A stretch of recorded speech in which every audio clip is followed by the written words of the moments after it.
In the initial 5-7 minutes, I will give you the basic brief up. उसके बाद मैं आपको बताऊंगा, I'll give you the tips and tricks कि क्या करना चाहिए जब आप क्वेश्चन अटेम्प्ट करने वाले हैं, तो आप कैसे रहेगा, ठीक है?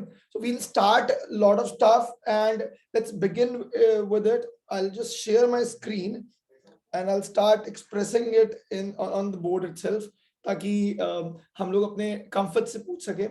So starting में एक basic introduction followed by what to do and last में I will expect कि आप लोगों को जो भी अपने doubts हैं अभी, ताकि आप जब नेक्स्ट मोड में जाएं तो आपको पता होना चाहिए कि यार ये चीज का एड्रेस नहीं हुआ है, तो यू शुड बी वेरी मतलब कीन टू अंडरस्टैंड दैट, ठीक है? तो मैंने हाउ टू स्कोर बेटर नहीं लिखा, मैंने how to score 100% in term 2 लिखा है, ठीक है? मैं आप लोगों को ये चीजें बताऊंगा कि टर्म 2 में 100% लाने के लिए आपको क्या क्या एफर्ट्स मारने हैं.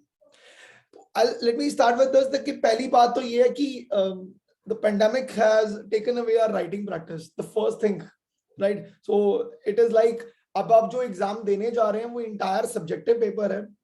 अब सब्जेक्टिव पेपर तो उसके अंदर 1 mark questions, 2 mark questions, 3 mark questions and in few papers 5 mark questions भी आएंगे, राइट? तो अभी क्या है, हम लोग 2 साल पहले ऐसे पेपर्स देते थे जिसमें हम लोगों को आंसर्स लिखने होते थे. इन दी प्रीवियस 2 इयर्स या तो वो कॉपी पेस्ट वाले क्वेश्चंस रहे हैं जहाँ पे आपने सिंस टाइप भी किया और सबमिट किया है, या फिर वो ऑब्जेक्टिव टाइप क्वेश्चंस रहे हैं. तो हमारी कहीं ना कहीं राइटिंग प्रैक्टिस थोड़ी सी लैक हुई है. तो इस पर्टिकुलर वजह से आप लोग काफी जगहों पे स्ट्रगल करने वाले हैं. तो मैं उस स्ट्रगल को कम करने का ही एक तरीका बताने वाला हूं कि क्या करना चाहिए. तो पहली बात तो जो मैं लिख रहा हूं, I write it point by point. तो पहला पॉइंट मैंने ये बोला है कि राइटिंग प्रैक्टिस कम हुई है. तो पहली बात दोस्तों, अपना राइटिंग प्रैक्टिस इंक्रीज करिए, उसको जरा ऊपर लेकर आइए, दैट इज इंपॉर्टेंट, ठीक है? अब इसके लिए आप क्या कर सकते हैं? इसके लिए ये कर सकते हैं कि आप एक सेट ऑफ क्वेश्चंस कंसीडर कर लीजिए. देखिए मार्केट में आप लोग जाएंगे, किसी भी बुक स्टोर पे बहुत सारी किताबें मिलती हैं. अब हमारा एक आइडियल सिचुएशन क्या होता है, या हम लोग क्या सोचते हैं, वो ये है कि हाँ भाई मेरे को एक किताब मिल गई तो मैं वो किताब को पढ़ने लग जाता हूँ और पढ़ लूंगा तो काम हो जाएगा. देखिए since I have said, I have started my conversation with this कि पेंडेमिक ने सबसे ज्यादा अगर इम्पैक्ट स्टूडेंट को किया है तो यही है कि हमारी राइटिंग प्रैक्टिस छूट चुकी है.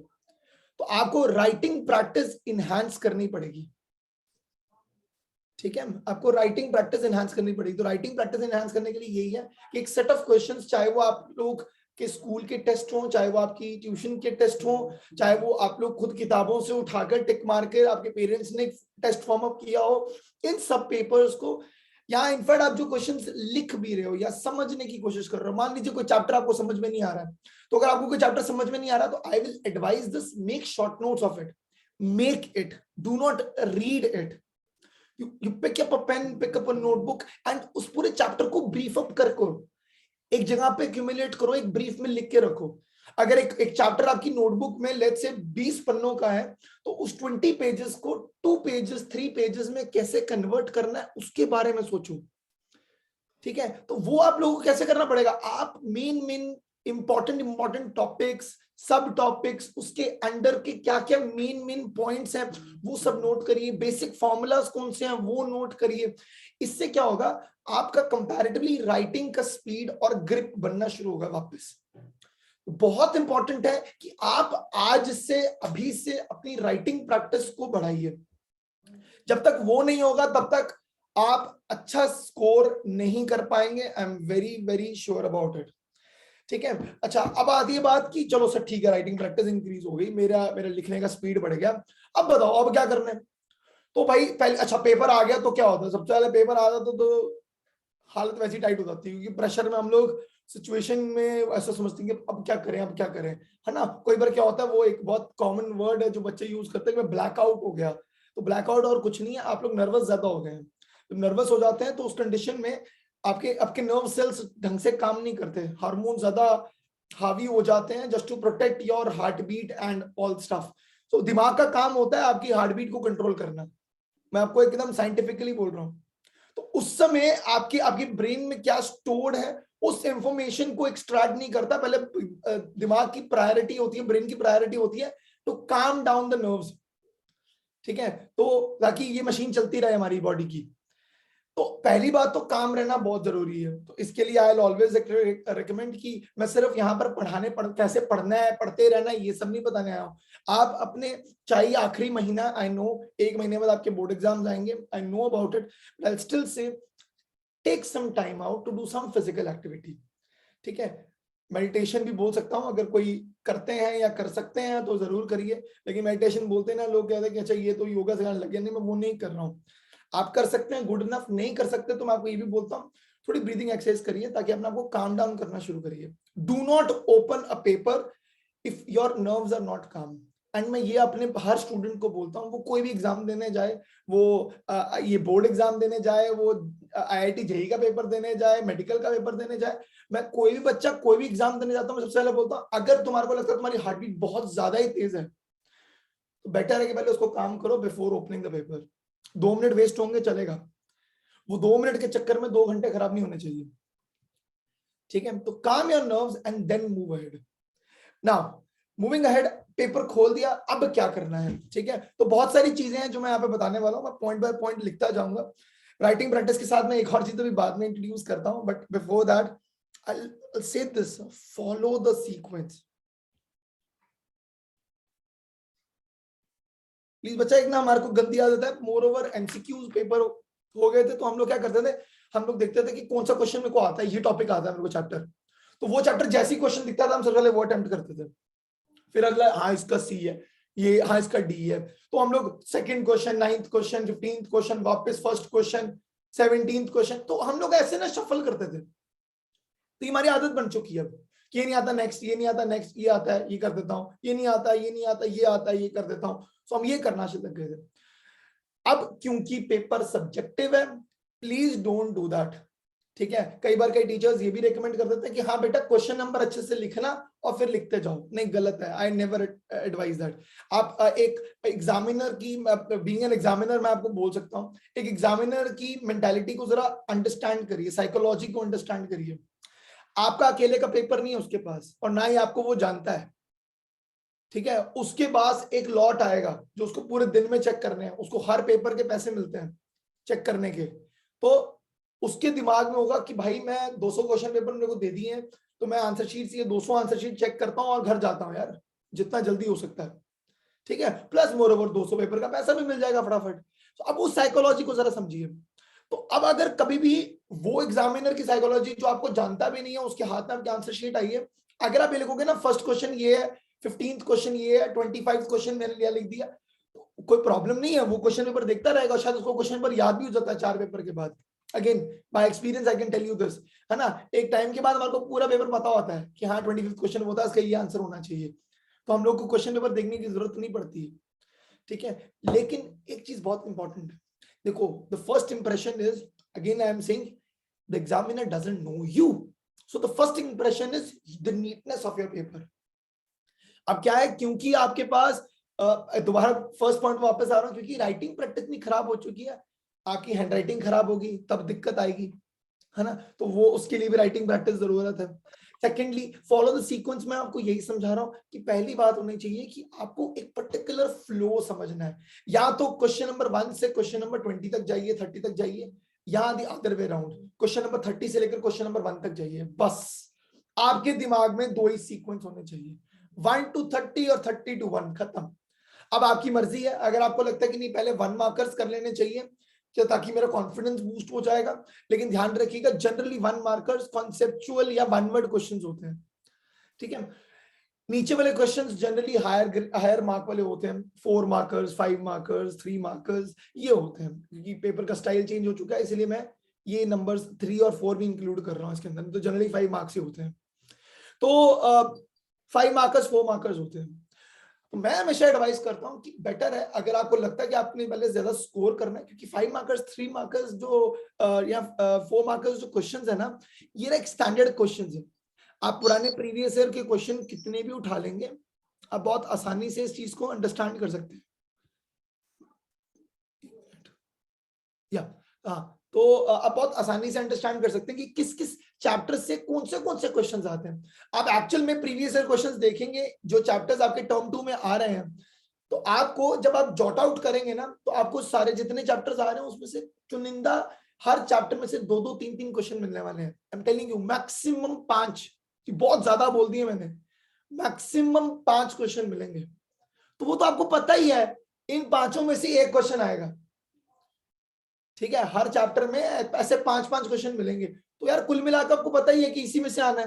तो ये तो श्योर शॉर्ट क्वेश्चन है, तो ये तो आपको तैयार भी होने चाहिए, आपको पता भी होना चाहिए, है ना। तो उस सिनेरियो में क्या है, लास्ट क्वेश्चन से करोगे ना तो कॉन्फिडेंस भी बढ़ेगा, प्लस आपने हैवी मार्क्स ऑलरेडी अचीव कर लिए। 5 मार्क के एक क्वेश्चन सॉल्व किए, 4 मार्क के 3 कर दिए, 3 मार्क के 4 क्वेश्चन कर दिए। आप देखो कितने मेजर मार्क्स आपने हैंडल कर लिए, आप मेजॉरिटी मार्क्स ऑलरेडी अपने पास अटेन कर चुके हो। अब अगर बाई चांस, क्योंकि राइटिंग प्रैक्टिस खराब हो चुकी है, तो उस सिनेरियो में शायद हो सकता है आप टाइमिंग की बात भी करूंगा, हो सकता है आप टाइमिंग मेंटेन ना कर पाए। तो टाइमिंग मेंटेन करने के लिए हम लोग क्या करेंगे, will talk about it. But right now क्या है कि बाई चांस कोई छूट भी गया पेपर, तो कम से कम 1 मार्कर से छूटेंगे ना। तो एक एग्जामिनर के पॉइंट ऑफ व्यू से आई विल ऑलवेज एडवाइज कि एक सीक्वेंस फॉलो करो, 1 to 30 या 30 to 1।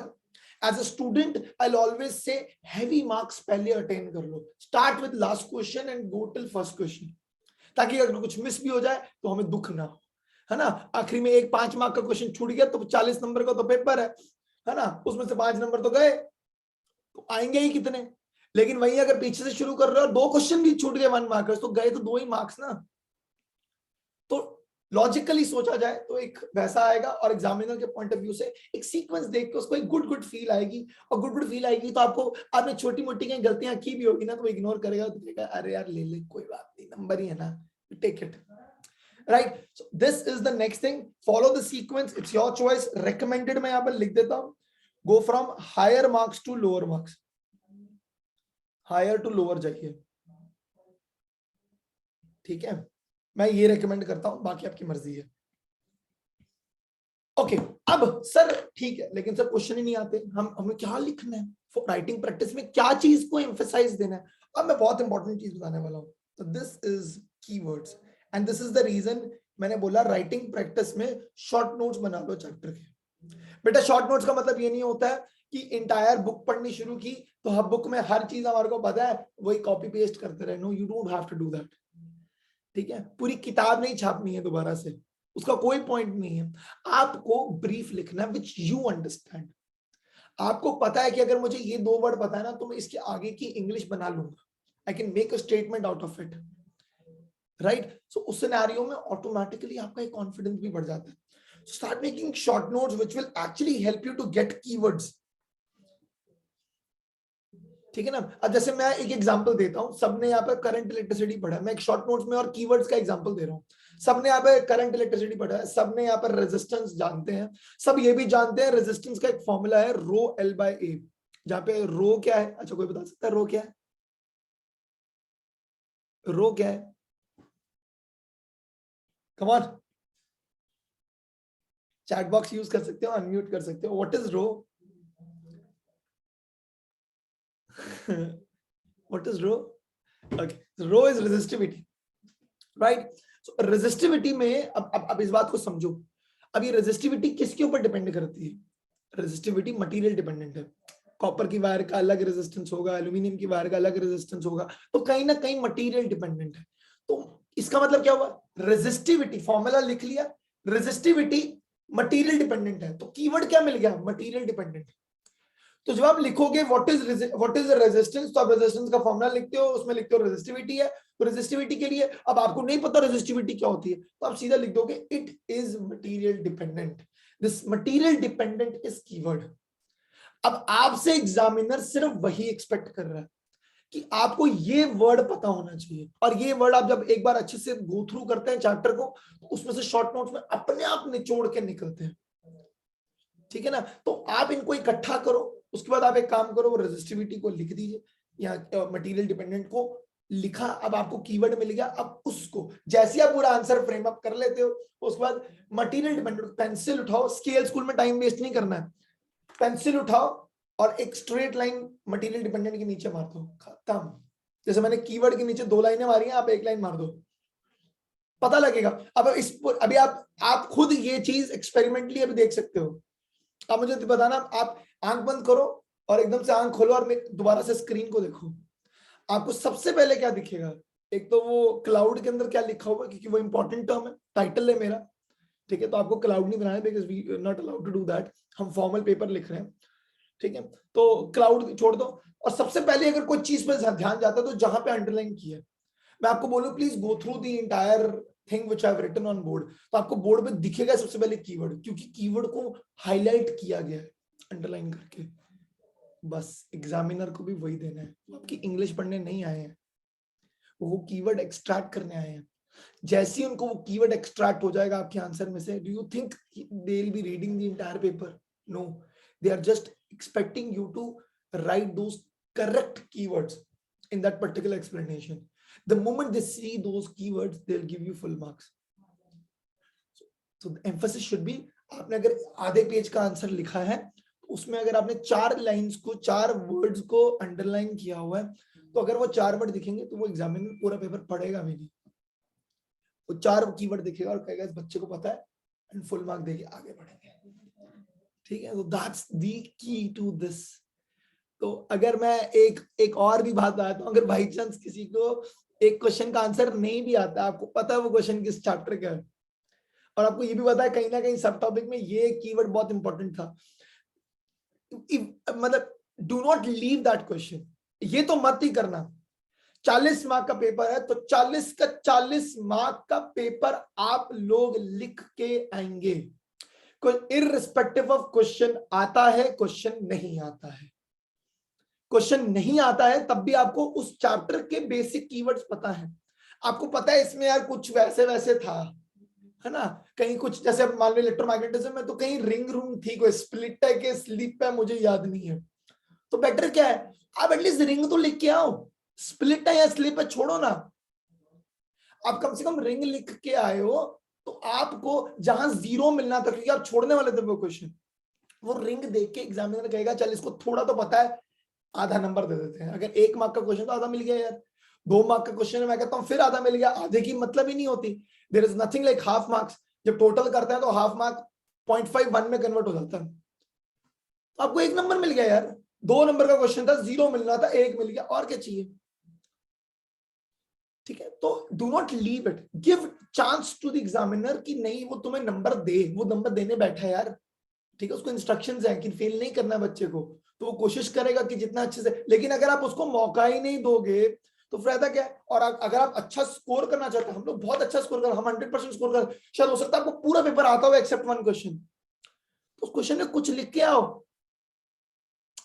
कहा तुमने 95% मिलने थे, 96, 97, 98, 99 कुछ तो मिलेगा, 95 क्यों लेने हैं जब तुम ज्यादा ले सकते हो, गिव चांस, ठीक है। सो कीवर्ड्स आर रियली इंपॉर्टेंट, उसके ऊपर बहुत एम्फोसिस करना है। And now the very important thing, since first point खराब है तो फोर्थ पॉइंट बहुत इंपॉर्टेंट है, that is plan your time, ठीक है। तो देखो सिर्फ क्वेश्चंस को ढंग से फ्रेम करना तुम्हारे इंपॉर्टेंट पॉइंट्स में से नहीं है, उसको सही टाइम में कंप्लीट करना भी इंपॉर्टेंट है। अभी बेटा ये ना आप लोग बहुत ज्यादा एक्सपीरियंस करने वाले हैं, क्योंकि दोबारा बोल रहा हूँ कि राइटिंग प्रैक्टिस छूट चुकी है, तो आप लोग अपने टाइम को ढंग से प्लान नहीं कर पाओगे। तो आप लोगों को जितने भी टेस्ट देने हैं, दोबारा बोल रहा हूँ 3 तरह के टेस्ट आप देते हैं यूजुअली, आई नो दैट। पहला स्कूल टेस्ट, उसमें तो वैसे टाइमिंग है, तो टाइम फ्रेम तो लगा ही हुआ है, स्कूल में जाओगे पेपर दोगे तो उन्होंने वो 1 घंटा 2 घंटा जितना भी देना है उन्होंने वही देना है। जब तुम ट्यूशन पे देते हो तो वहां पे भी कोशिश करिए कि टाइम फ्रेम पे रखिए, we at Synergy we do keep that, and आप आई एम वेरी श्योर आप जहां पे भी XYZ जाओगे, जहां जाते होंगे 100% वो टाइम फ्रेम देंगे ही देंगे कि हाँ 2 घंटे में पेपर कंप्लीट होना चाहिए, तो वहां पर भी आपकी प्रैक्टिस होगी। थर्ड थिंग कम्स अप, आप घर पे भी अगर आपके पेरेंट्स या आप खुद अपने आप को टेस्ट करते हैं, ठीक है, कुछ क्वेश्चंस को लिख लिया और कहा कि चल यार इसका पेपर लेते हैं हम, कितना आपको कितना लगता है कितना टाइम, 15 मिनट का टेस्ट, 20 मिनट का, आधे घंटे का, 1 घंटे का, 2 घंटे का, जितने का भी टेस्ट, या कोई सैम्पल पेपर सॉल्व कर रहे हैं तो प्रॉपर टाइमर लगा के पेपर सॉल्व करिए, क्योंकि आपको पता लगेगा कि आपको कितनी स्पीड रखनी है। ये सिर्फ प्रैक्टिस से आ सकती है, जनरली बच्चे आके बोलते हैं कि अरे मेरे से ना टाइम नहीं प्लान कर पाया तो मेरा पेपर छूट गया। बताऊं क्यों छूट गया? क्योंकि आप लोगों ने कहीं पर भी जेन्युइनली पेपर नहीं दिए हैं।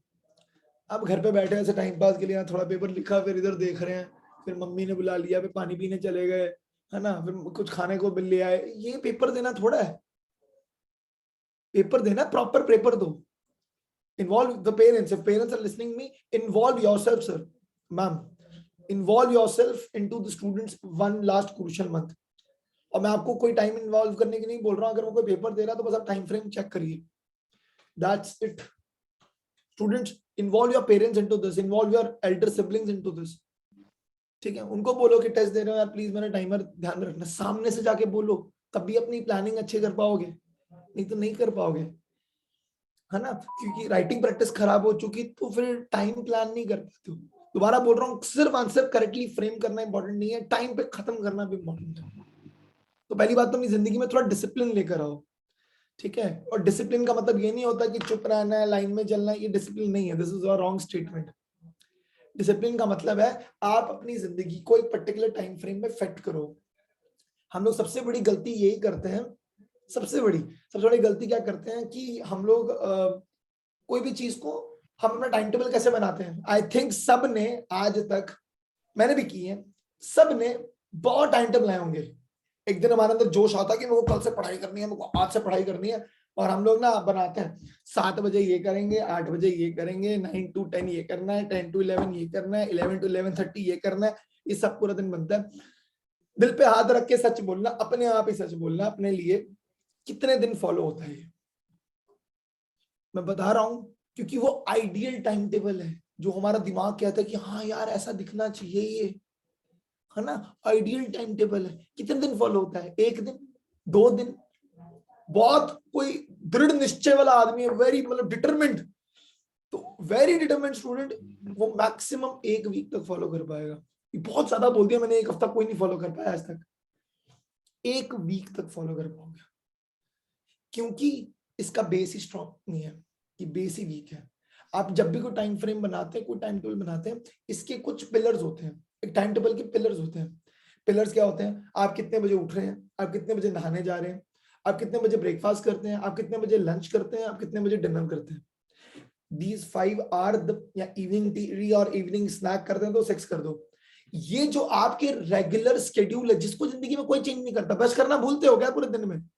नहीं ना, वो इंपल्स है। उठे हो, पानी पियोगे और उठोगे और जाके ब्रश करोगे, है ना। तो वो कभी भूलते हो क्या ब्रश करना? नहीं, वो सबसे पहला इंपल्स, आधी नींद में ही ब्रश कर रहे होते हैं। तो क्या है, वो तुम्हारे पिलर्स हैं, वो कभी नहीं चेंज होंगे।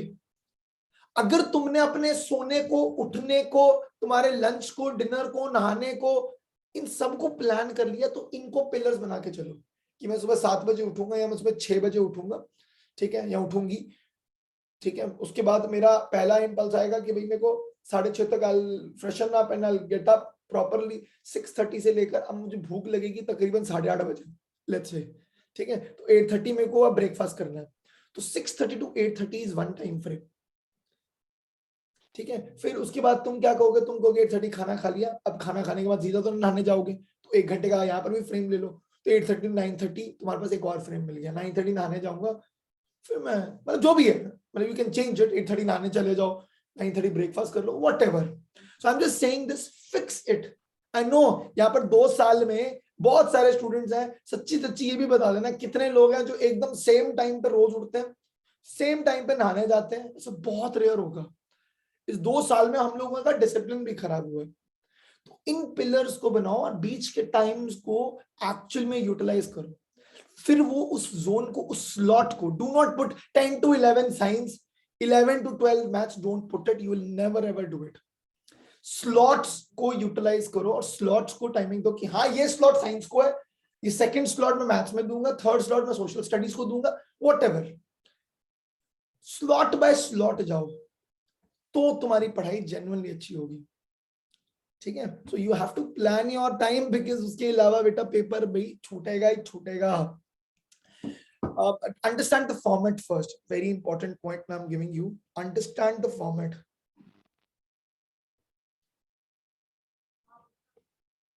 फॉर्मेट क्या होता है भाई?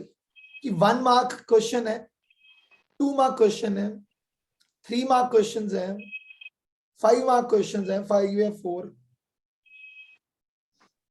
तो 3 कैटेगरी के पेपर बन रहे हैं हमारे पास, है ना। ये यही कैटेगरीज आती है हमारे सामने। अब यहां पर देखा जाए किसमें कितना लिखना है, कितना एक्सपेक्ट करता है कि एग्जामिनर, बिकॉज हमारे को अब क्योंकि राइटिंग प्रैक्टिस नहीं है, 2 साल से हम लोगों ने फिजिकल पेपर्स नहीं दिए हैं, व्हाट इज एग्जैक्टली कितना एक्सपेक्ट करता है कि examiner. I tell you 1 mark में मैक्सिमम दे एक्सपेक्ट इज 1 और 2 sentences. Please do not write ग्रंथ ऑन दैट, ठीक है। आगे बैठ के ग्रंथ मत लिखने लग जाओ। 1 मार्क्स में maximum 2 sentences, 2 full lines, that is it guys, that is it। 2 sentence के ऊपर मत लिखना। मुझे पता है कि अच्छा यहाँ पर कोई ज्ञान देके तुम्हें कुछ नहीं मिला, वो मैक्सिमम 1 नंबर ही मिलेगा यार, तुम लिखते जाओ उसके ऊपर, तुम्हें बहुत पता है उस टॉपिक के बारे में, तो पता है तो गुड, आगे आएगा कोई ना कोई क्वेश्चन, और नहीं आया तो जाने दो, खराब नहीं होगी knowledge. 2 sentence, 2 full lines, 2 marker questions, maximum should be 5 lines. ये मैक्सिमम में बहुत ज्यादा लिख दिया मैंने, ये 5 लाइन एक्चुअल में आप प्रॉपरली फ्रेम करके लिखते हो ना तो आधा पेज भर जाता है, ठीक है। तो मैंने बहुत ज्यादा लिख रहा हूं मैं, दिस इज द एक्सट्रीम। आप 3 to 5 लाइंस लिख सकते हो, 3 लाइन में आंसर लिखो बस, बहुत है। 2 मार्क मिलेंगे ही मिलेंगे, क्योंकि इसमें कम से कम 2 कीवर्ड होंगे, और वो एग्जामिनर 2 कीवर्ड्स ही चाहता है। उसको कीवर्ड दिख गए वो पूरा नंबर दे देगा 100%, ठीक है। तो कीवर्ड दिखते, मैं बता रहा हूं आपको, आपकी इंग्लिश थोड़ी ऊपर नीचे होगी ना, कि आए विल शैल दोनों लगा दिए तो इंग्लिश गलत होगी, चलेगा चलेगा, क्योंकि उसको कीवर्ड दिख रहा है, उसको विल शैल नहीं दिख रहा, ठीक है। डोंट डू दैट, ये आराम से, टेंशन नहीं, इतने इतने क्वेश्चन लिखिए और काम हो जाएगा आपको, इतनी इतनी लाइनें लिखिए हो जाएगा काम। 3 मार्कर्स, 3 मार्कर्स में maximum keywords is 4 to 5 maximum, ठीक है। वो कीवर्ड्स को अंडरलाइन कर दो, 6 भी नहीं होते, 5 तक हो जाते हैं कीवर्ड्स में, काम हो जाता है, दे देते हैं नंबर पूरे, क्योंकि 2.5 देने से अच्छा 3 दे दो यार, ठीक तो है, लड़के ने लिखा है लड़की ने लिखा है, बस बहुत है ना। तो 3 मार्कर्स में आपका जो स्ट्रेंथ होना चाहिए मैक्सिमम, पहली बात तो इसको कोशिश करिए इन पॉइंट्स लिखो। अगर क्वेश्चन देखो, एक और स्ट्रेटेजी देता हूँ, ठीक है, ये स्ट्रेटेजी इंजीनियरिंग में सीखी थी मैंने, स्ट्रेटेजी देता हूँ वो ये है, और ये आपको लॉन्ग टाइम काम आएगा ना, पूरी जिंदगी भर, जितने में जब तक पढ़ाई कर रहे हो तब तक काम आएगा, ठीक है। सुन लेना, जो क्वेश्चन का आंसर आता है, बहुत अच्छे से आता है, उसको बहुत अच्छे से फ्रेम करो, पॉइंट्स में सॉरी पॉइंट्स में एस्ट्रिक मार्क डालो, है ना, ऐसे बुलेट पॉइंट्स बना बना के प्रॉपर आंसर फ्रेम करो, उसमें अच्छे अच्छे हर बुलेट पॉइंट में एक एक कीवर्ड को अंडरलाइन करो, ब्यूटीफाई करो, सुंदर दिखेगा क्वेश्चन, सुंदर दिखेगा, अच्छा इंप्रेशन पड़ेगा, तो अगले क्वेश्चन में हेल्प मिलेगी, क्योंकि एग्जामिनर एक बहुत अच्छी एक्सपेक्टेशन लेके चल रहा है तुमसे। फिर एक क्वेश्चन आएगा जो थोड़ा थोड़ा आता है, दैट क्या करोगे उसमें, क्या करो, जो क्वेश्चन ज्यादा कॉन्फिडेंस नहीं है उसको पैराग्राफ में लिखो, उसको पैराग्राफ में लिखो, और उसके अंदर जितने कीवर्ड्स तुम जानते हो उतने अंडरलाइन कर दो, ठीक है। बेटा पूरा आंसर हाईलाइट नहीं करते हैं, डू नॉट डू दैट, कि this should be this, should be this करने की जरूरत नहीं है तुम्हें, वो चला शुड बी दिस के बाद दिस जो लास्ट में लिखा है ना उसको अंडरलाइन कर दो, बस बहुत होता है, वो बेसिकली वही पॉइंट चाहिए, ठीक है। इन पॉइंट्स लिखो, इसकी जो मैक्सिमम होना चाहिए वो 1 पेज होना चाहिए, बहुत ज्यादा बोल रहा हूँ अगेन, 1 पेज, तो मतलब ये आप 7 to 8 लाइंस में कंप्लीट करने की कोशिश करिए आंसर को। 5 मार्क क्वेश्चंस एक्सपेक्टेड ही होते हैं कि 1-1.5 पन्ना भरना है, ठीक है। सो 1 पेज तो मिनिमम होना ही चाहिए, मतलब इसका जो है वो 10 लाइन से शुरू होके 12 लाइन तक, 15 लाइन तक, 12 से 15 लाइन के बीच में कितना भी लिख सकते हो। 12-15 लाइन लिखने में आप कहोगे सिर्फ 12-15, बस 12-15 लाइन लिखने में 1 से 1.5 पेज लग जाता है।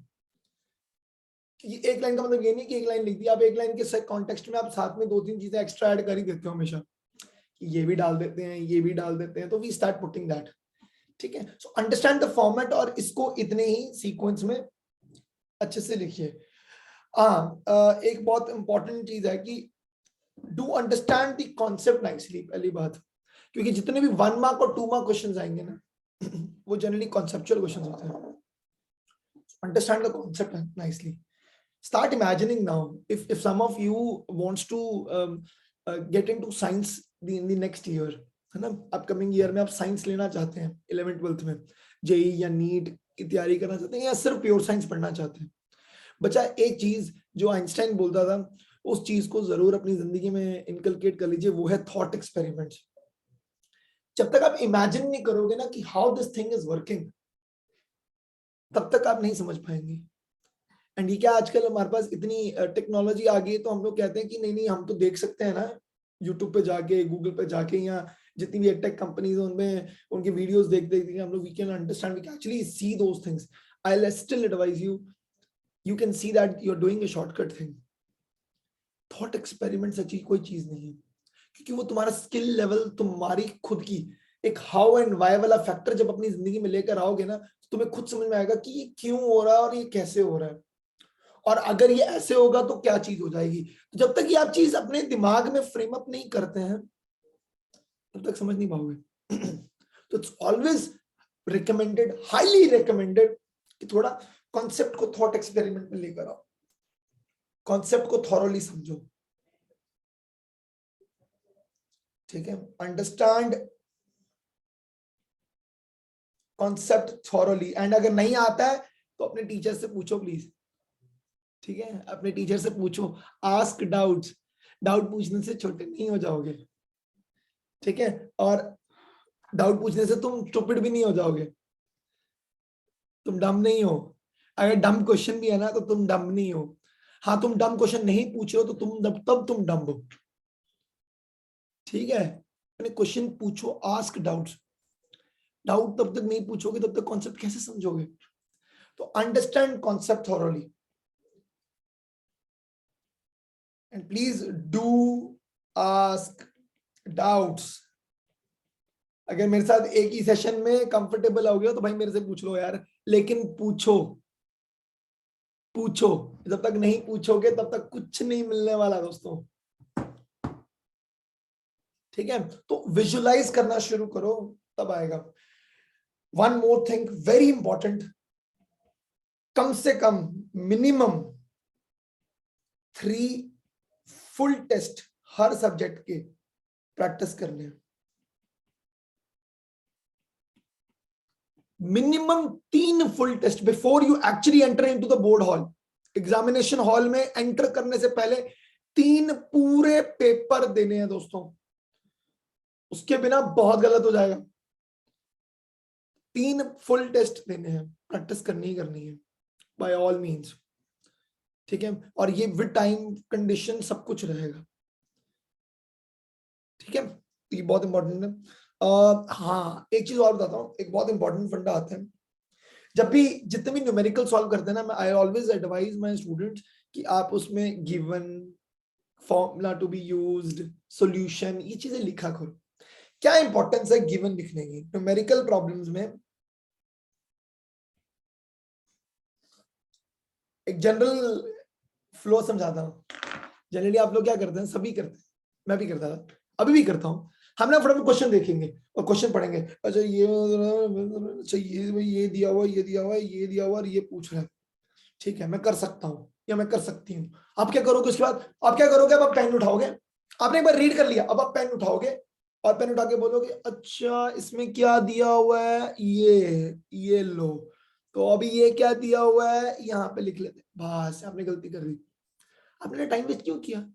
अब पहले ही काम करो. देखो मैंने क्या बोला है, क्वेश्चन छोड़ना नहीं, लिख के कुछ तो आना है. तो एक बात समझो ना, आपका वो सीक्वेंस है, लेट्स से 24th क्वेश्चन है, 24 डाला, सर्कल किया, सॉल्यूशन लिखने वालों, सॉल्यूशन लिखने से अच्छा है, बेस्ट है पहले गिवन लिख दो. तो न्यूमेरिकल प्रॉब्लम पहले गिवन लिख दिया. अब आपको जो जो इंफॉर्मेशन क्वेश्चन से मिलती जा रही है आप यहाँ पर लिखते जाइए. x is equal to this, y is equal to this, blah blah is equal to something. ठीक है, z is equal to something. जो जो गिवन दिया हुआ है सब लिख दिया, इक्वल टू डाल के छोड़ दिया. नेक्स्ट, अब आपको नहीं आता सॉल्व करना, लेकिन आपको ये दिख रहा है कि ये और ये चीज किस में यूज होती है, कौन सा ऐसा फॉर्मूला जहां पे ये सब यूज होता है, तो वो फॉर्मूला याद आ जाएगा. तो नेक्स्ट थिंग लिख दो, formula to be used.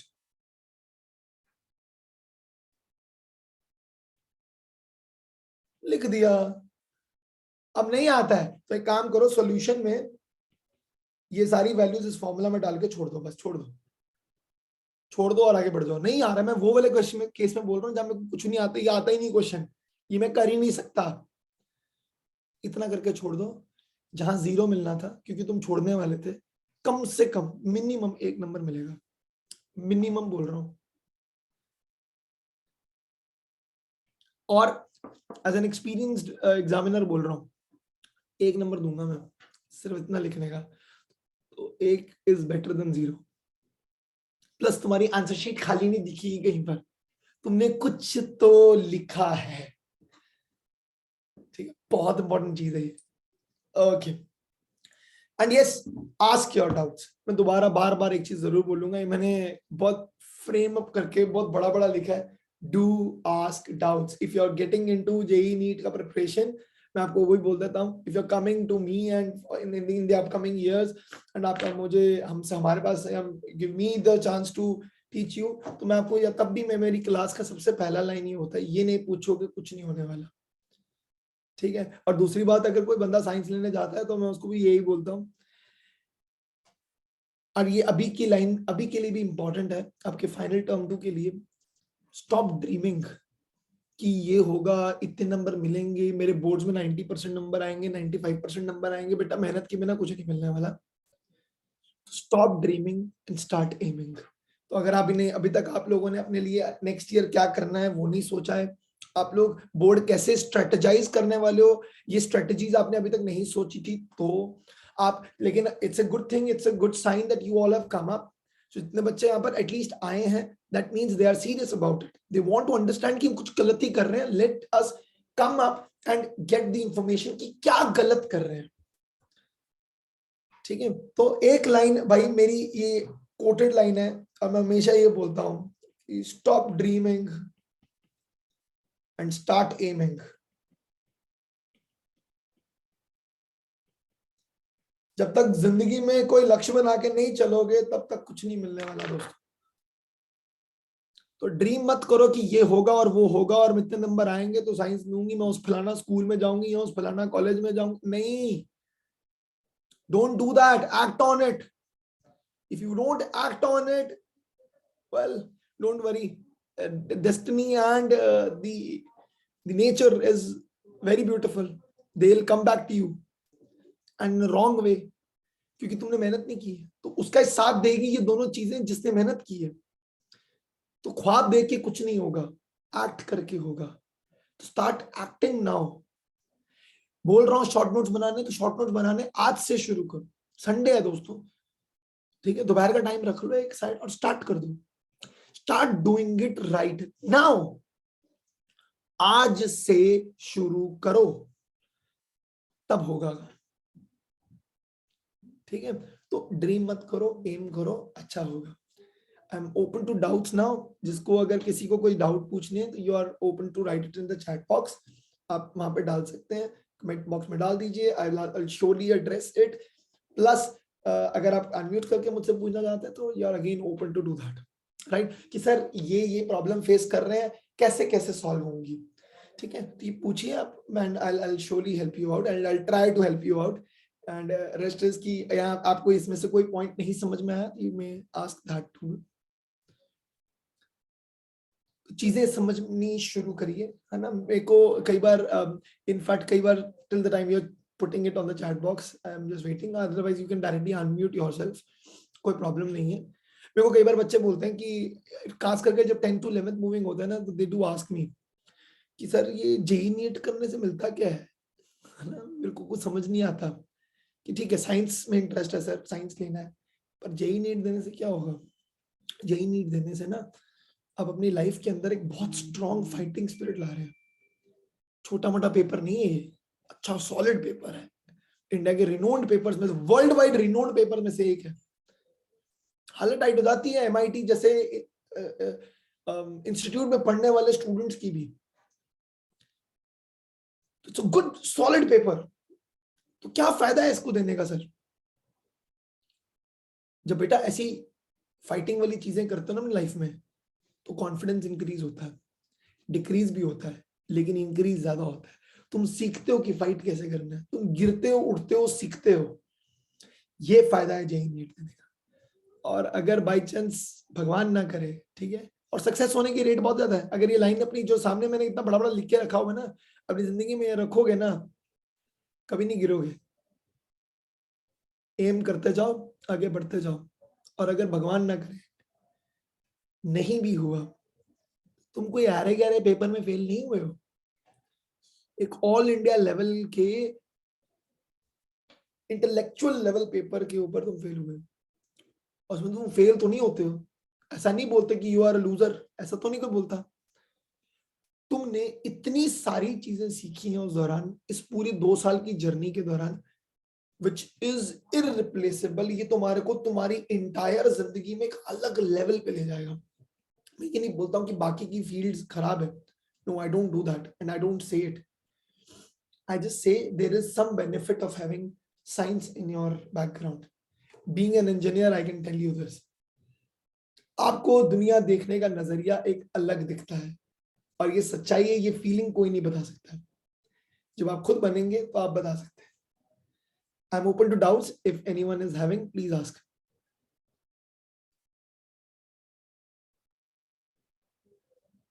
Anyone? Okay. Let me just say, I hope I'm clear with the entire explanation. You can at least say yes or no, please. है ना? तो हम लोग को पता लग जाएगा कि you're still here, right? Yes, sir. Thank you. हाँ जी. Yes, sir. Thank you. तो बस इन सब points को I'm happy to hear the voices. In points को बच्चा अपनी जिंदगी में अभी के अभी, आज के आज start putting it into your hard work, and I'm very sure आप अब बहुत बहुत बहुत बहुत अच्छा करोगे. Right? So that's it. I hope कोई doubt नहीं पूछ रहा. Thank you.